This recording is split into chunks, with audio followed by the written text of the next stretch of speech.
Saudi Arabia executed 81 men on Saturday, which included 7 Yemenis and 1 Syrian. In Saudi Arabia, the legal system incorporates strict interpretations of Islamic law, which can lead to some of the most severe punishments in the world. From corporal punishments like flogging and amputation to capital punishment through methods such as beheading, Saudi Arabia's approach to justice reflects a deeply conservative societal ethos. Understanding the nature and application of these punishments offers a glimpse into the intersection of law, culture, and religion.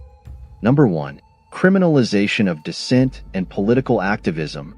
In Saudi Arabia, dissent and political activism are met with harsh consequences due to the kingdom's stringent laws and deeply entrenched authoritarian regime. The government views any form of dissent, whether it be peaceful protests, online activism, or criticism of the ruling monarchy, as a threat to its stability and authority. As a result, individuals who dare to voice opposition or challenge the status quo often face severe repression, including arbitrary arrests, indefinite detention without trial, and allegations of terrorism or treason. The Saudi government employs a range of tactics to stifle dissent and silence critics, including the use of broad and vaguely worded laws that criminalize activities deemed to undermine the state or its rulers. Laws relating to cybercrime, terrorism, and blasphemy are often wielded to target activists and dissidents, enabling authorities to justify their crackdown on perceived threats to national security and public order. Additionally, the kingdom's extensive network of surveillance and monitoring allows authorities to closely monitor online activity and identify individuals involved in political dissent, further deterring any form of opposition or activism. Despite mounting international criticism and calls for reform, Saudi Arabia continues to suppress dissent with impunity, perpetuating a climate of fear and repression that stifles political expression and civil liberties. Number 2. Unlawful detention and torture. Unlawful detention and torture are grave human rights concerns in Saudi Arabia, where individuals perceived as threats to the government or its interests often find themselves arbitrarily detained and subjected to brutal interrogation methods. The kingdom's legal system lacks transparency and due process safeguards, enabling authorities to arrest and detain individuals without charge or trial for extended periods, often incommunicado and without access to legal representation. Once detained, individuals are at risk of experiencing torture and other forms of ill treatment, with reports of beatings, electric shocks, and solitary confinement being distressingly common. Torture is often employed as a means of extracting confessions or information, with detainees coerced into signing false statements or admitting to crimes they did not commit. Moreover, Saudi Arabia's reliance on secret detention facilities and the absence of independent monitoring mechanisms exacerbate the risk of torture and other forms of abuse going unchecked. Despite international condemnation and calls for accountability, the Saudi government has shown little willingness to address allegations of unlawful detention and torture. Dissidents, activists, and even peaceful critics of the regime remain vulnerable to arbitrary arrest and abuse, underscoring the urgent need for systemic reform and greater respect for human rights within the kingdom. Number 3. Discriminatory punishments for women. In Saudi Arabia, discriminatory punishments for women are a stark reality shaped by deeply ingrained gender norms and conservative interpretations of Islamic law. Women in the kingdom face a wide range of legal and societal restrictions that often result in disproportionate and discriminatory punishments compared to men. One glaring example is the guardianship system, which places women under the legal authority of male relatives, typically their fathers, husbands, or even sons. This system severely limits women's autonomy and decision-making abilities, making them vulnerable to arbitrary decisions by their male guardians regarding matters such as education, employment, travel, and marriage. Violations of these restrictions can lead to punitive measures, including imprisonment, forced marriage, and even physical abuse, effectively penalizing women for asserting their rights or challenging patriarchal norms. Moreover, Saudi Arabia's strict enforcement of gender segregation and modesty laws imposes additional burdens on women, with violations often resulting in discriminatory punishments such as fines, public shaming, or even imprisonment. For instance, women who fail to adhere to the kingdom's mandatory dress code, which requires them to wear an abaya, a loose-fitting robe, and cover their hair in public, risk being reprimanded by religious police or other authorities. Despite some recent reforms aimed at expanding women's rights and opportunities in Saudi Arabia, discriminatory punishments persist, perpetuating gender inequality and reinforcing systemic barriers to women's full participation in society. Addressing these injustices requires not only legal reforms, but also a broader cultural shift towards greater gender equality and respect for women's rights. Number 4. Punishment for treason. Saudi Arabia. In Saudi Arabia, punishment for treason is severe and can result in harsh penalties, including death. Treason is considered a grave offense against the state and its rulers, with the legal definition encompassing acts perceived as undermining the government's authority, national security, or interests.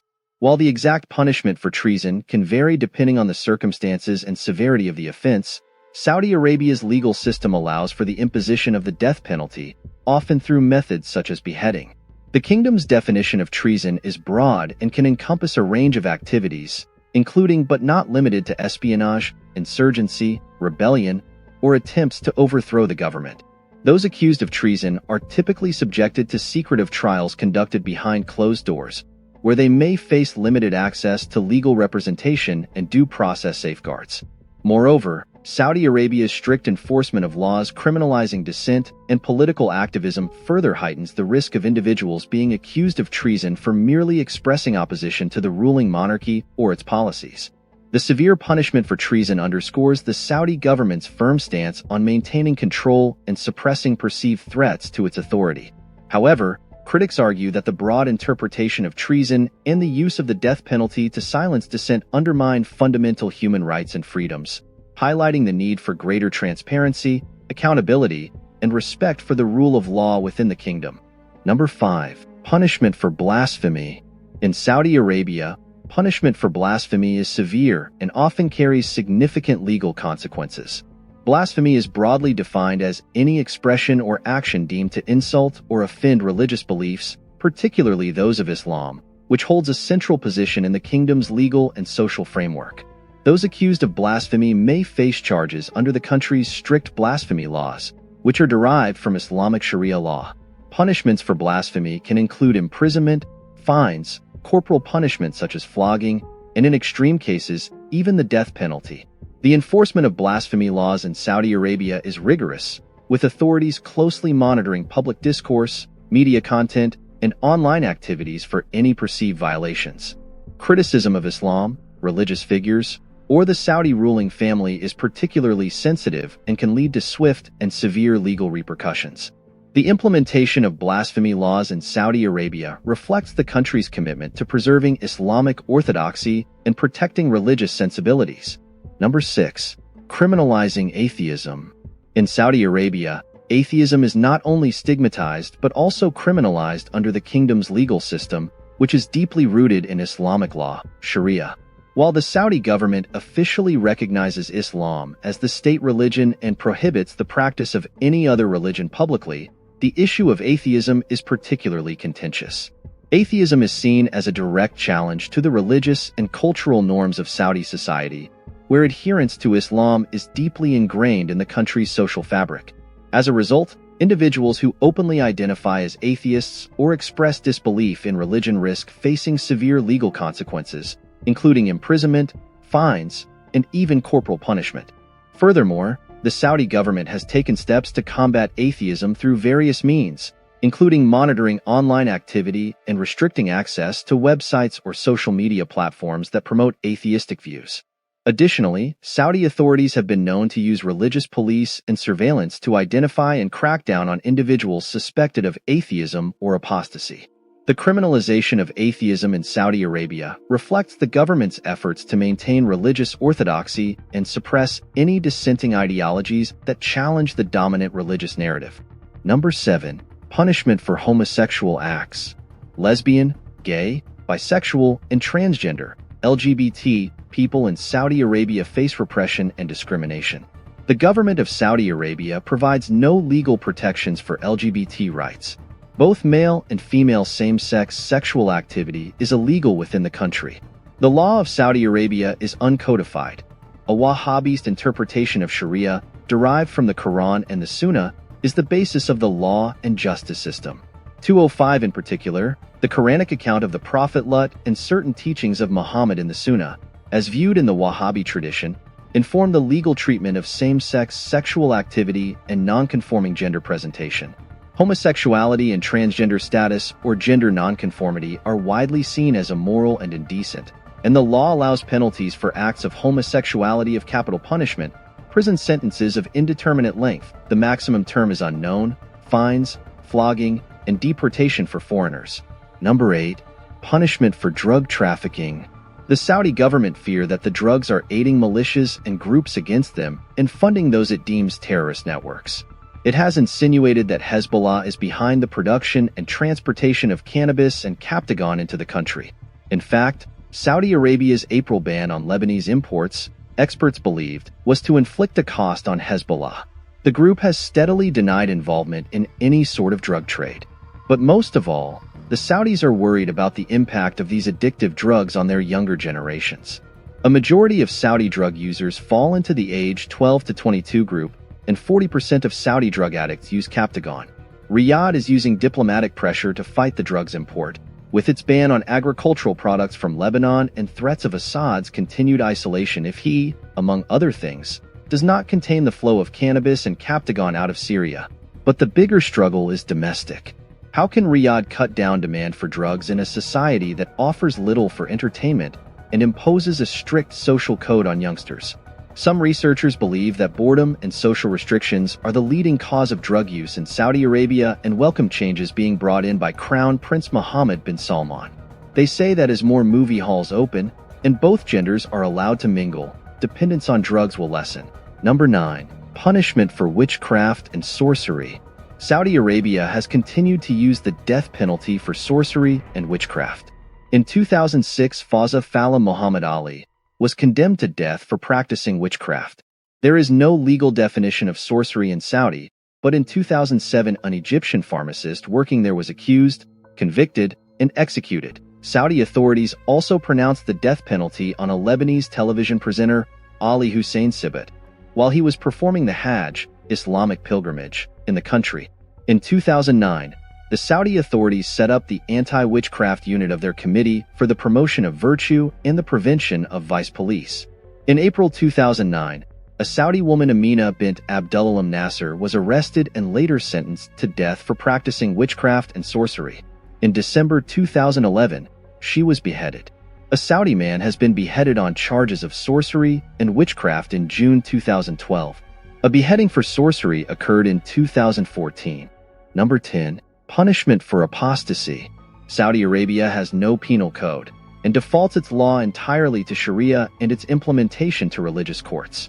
The case law in Saudi Arabia and consensus of its jurists is that Islamic law imposes the death penalty on apostates. Apostasy law is actively enforced in Saudi Arabia. For example, Saudi authorities charged Hamza Kashgari, a Saudi writer, in 2012 with apostasy based on comments he made on Twitter.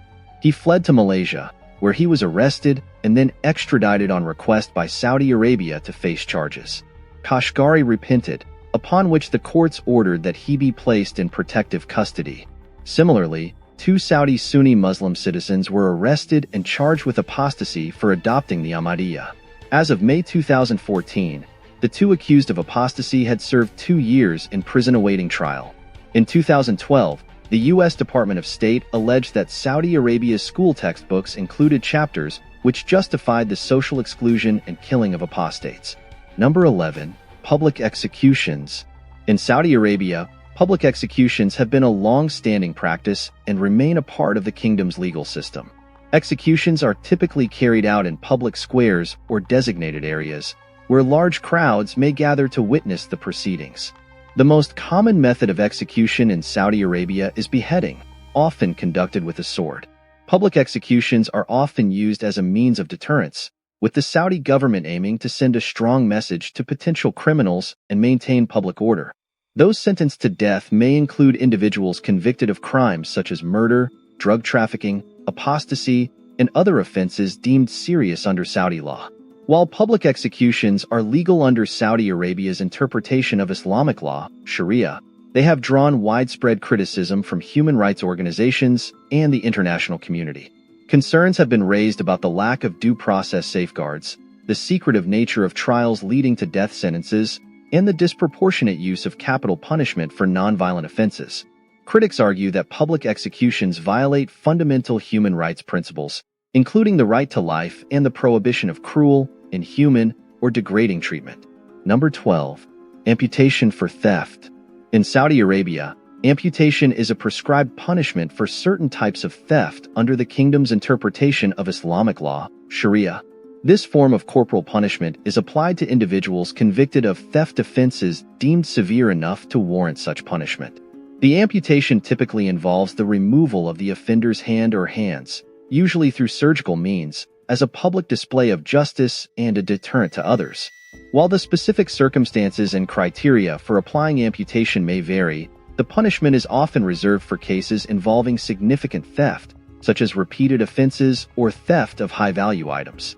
The use of amputation as a punishment for theft reflects Saudi Arabia's adherence to traditional Islamic principles and its commitment to maintaining law and order. Supporters of such punishments argue that they serve as effective deterrents and uphold the sanctity of property rights in society. However, the practice of amputation has drawn significant criticism from human rights organizations and the international community, who view it as a form of cruel, inhuman, and degrading treatment. Critics argue that amputation violates fundamental human rights principles, including the prohibition of torture and cruel punishment, and call for its abolition. Despite ongoing debates and criticism, amputation for theft continues to be applied in Saudi Arabia, highlighting the ongoing tensions between religious traditions, cultural practices, and international human rights standards within the kingdom's legal system. Number 13. Stoning for adultery. In Saudi Arabia, stoning is a prescribed punishment for adultery under the kingdom's interpretation of Islamic law, Sharia. Adultery is considered a serious offense against morality and social order, and stoning is deemed as a form of punishment aimed at deterring such behavior and upholding the sanctity of marriage and family. Stoning typically involves burying the convicted individual up to their waist, if they are male, or up to their chest, if they are female, and pelting them with stones until they die. The size of the stones used is regulated to ensure that death is not immediate, prolonging the suffering of the individual. While stoning for adultery remains part of Saudi Arabia's legal framework, its implementation is rare and often subject to strict procedural and evidentiary requirements. However, the mere existence of such a punishment underscores the kingdom's adherence to conservative interpretations of Islamic law and its commitment to upholding traditional moral values. Critics of stoning argue that it constitutes a form of cruel, inhuman, and degrading punishment, violating fundamental human rights principles. They call for its abolition and argue for the importance of respecting individual autonomy and privacy in matters of personal morality. Despite ongoing debates and criticism, stoning for adultery remains a legal punishment in Saudi Arabia, reflecting the complex interplay between religious traditions, cultural norms, and human rights considerations within the kingdom's legal system. Number 14. Capital punishment. Capital punishment, or the death penalty, is legal and implemented in Saudi Arabia under the kingdom's interpretation of Islamic law, Sharia. The death penalty can be applied for a range of offenses considered serious crimes under Saudi law, including but not limited to murder, drug trafficking, terrorism-related offenses, adultery, and apostasy. The most common method of execution in Saudi Arabia is beheading, often carried out publicly with a sword. Other methods of execution, such as firing squad and lethal injection, have also been used in certain cases. The Saudi legal system places a heavy emphasis on deterrence and retribution, viewing the death penalty as a necessary tool for maintaining law and order and upholding societal norms. Proponents argue that capital punishment serves as a powerful deterrent against crime and helps ensure justice for victims and their families. However, the use of the death penalty in Saudi Arabia has drawn significant criticism from human rights organizations and the international community. Concerns have been raised about the lack of due process safeguards, the secretive nature of trials leading to death sentences, and the application of capital punishment for nonviolent offenses. Critics argue that the death penalty constitutes a violation of fundamental human rights principles, including the right to life and the prohibition of cruel, inhuman, or degrading treatment. Number 15. Corporal punishment lashes. In Saudi Arabia, corporal punishment in the form of lashes, commonly known as flogging, is a legal and frequently employed penalty for a variety of offenses under the kingdom's interpretation of Islamic law. Lashes can be administered for a range of offenses, including but not limited to adultery, alcohol consumption, apostasy, and gambling. The lashes are typically delivered with a whip or a cane and are often carried out publicly as a means of deterrence. The number of lashes can vary depending on the severity of the offense and the discretion of the presiding judge. In some cases, individuals may receive hundreds of lashes as part of their punishment. While corporal punishment is justified by Saudi authorities as a means of upholding societal norms and deterring crime, it has drawn significant criticism from human rights organizations and the international community. Critics argue that flogging constitutes a form of cruel, inhuman, and degrading treatment, violating fundamental human rights principles.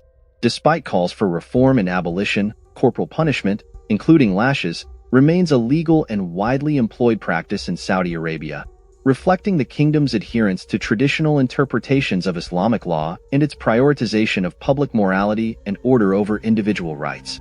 In conclusion, Saudi Arabia presents a complex tapestry of tradition, religion, and modernity, deeply rooted in its historical and cultural heritage. While the kingdom has made strides towards economic and social development in recent years, it continues to grapple with issues related to human rights, political freedoms, and social justice.